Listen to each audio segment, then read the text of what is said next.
Probably the first time I recall would be when I was a child. I had a vision of my grandmother after she passed. We were very close. And then after that, she sort of stayed with me as a guide for a while. It wasn't that I doubted it because it was so real, but it was something that I questioned and I did have conversation about. I was very fortunate that my mother had the experience as well, and I was close to a cousin of mine who also I could trust in telling, and I just had that knowing that I just trusted. It was a very loving feeling and it was comfort, so there was no fear there. Sometimes it comes in pictures, as if you were watching a television or a movie screen. So you know because you ask and you just don't have fear. If you release the fear and surrender to what is happening, then you know that you are there truly to be helpful. So sometimes when I get the messages, it's from other voices. There is some times where it is just a feeling. There was not in-depth conversation. However, I've had experiences with my guides. They've taken me to places that I know is closer to home. It's a closer feeling where you get more euphoria. I have had that feeling of no attachment to anything, no thought of anything but pure bliss. And it was the most amazing feeling. It's almost indescribable. Everybody has someone. No one is ever alone. And there is a hidden realm that we can't see of protection around all of us at all times.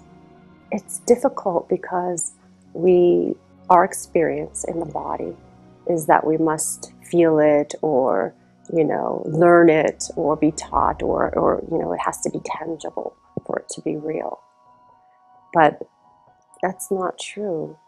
It just isn't, because that is just the ego's way of keeping us caught in the ego dream of death. I think when we're truly done with it all goes away, it all disappears. But you won't remember any of it. And you say, oh, well, all these beautiful things I've had or all these beautiful experiences. But you've got to trust that when you're home, you wouldn't even consider or need anything of that because you are so in love and so taken care of that nothing else could ever even enter your mind to matter. And I know that's a very difficult concept because we all believe right now in all these different things to make us happy. But none of these things truly last. I mean, if you get a new car or you get a new house, how long does it really make you happy? It's great, oh yeah, it's nice, it's, this, that, but it's temporary. Everything here is temporary. This is everlasting, always. That is taking responsibility for your own happiness, because only your truth inside can make you truly happy. You have that key.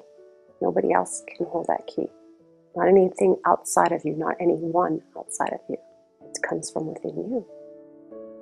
It's easy to blame the outside story, but the outward picture you see is but the inward condition of the mind. And I'm not talking about just a brain. I'm talking about the mind, the whole oneness.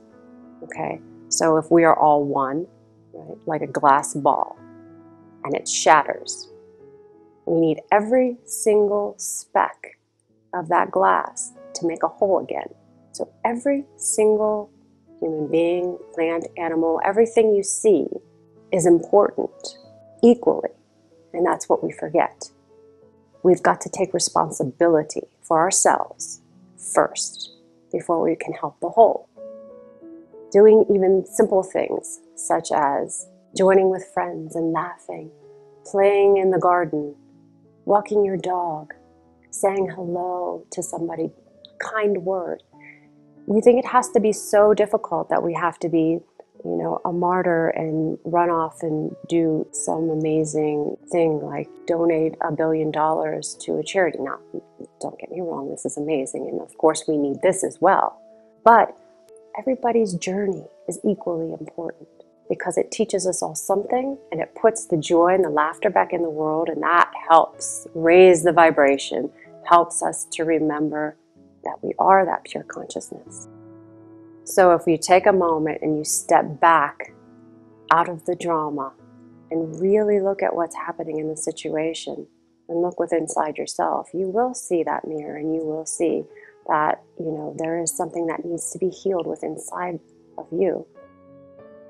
I say, we try so hard not to judge others, judge ourselves, but step back to take responsibility for it and move forward in peace and love instead of jumping to the anger.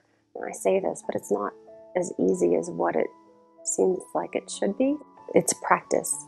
Just like going to the gym, you want to change a little bit of your physical appearance. So you have to practice this new, thought system daily, constantly. And, just be gentle on yourself. We're so difficult and harsh on ourselves as well as others. And we should have fun and enjoy life. And that doesn't mean, we shouldn't have goals and dreams and enjoy this life. It's just a matter of not taking it as seriously as we do.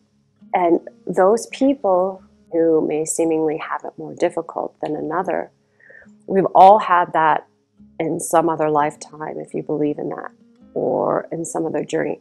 That person experiencing that is just as important as someone who seemingly has more.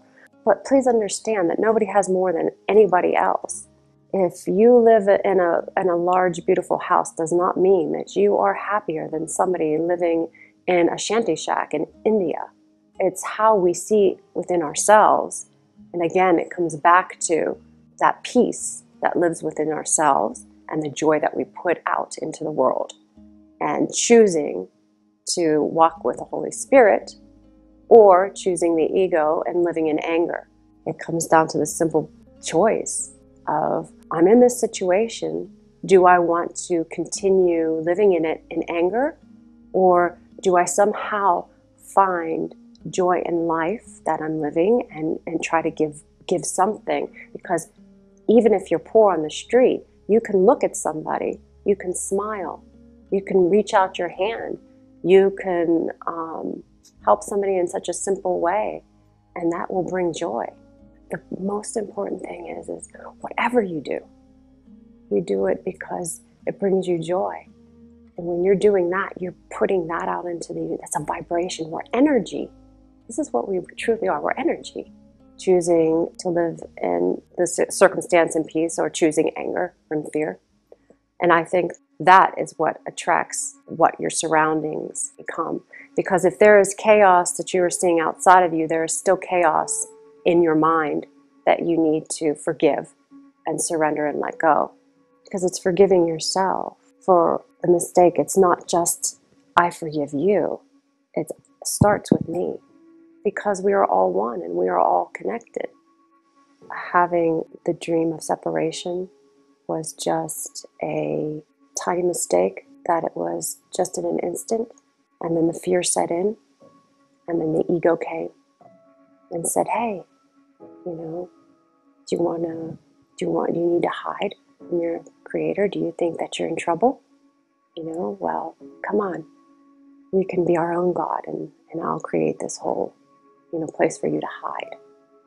So now there's the dream of death, because everything here, if we get attached to this body, if we get attached to things that are going to die, then we're going to live a life of suffering and pain. But if we remember who we really are, you can't ever lose life, because that's what we are. We are everlasting life.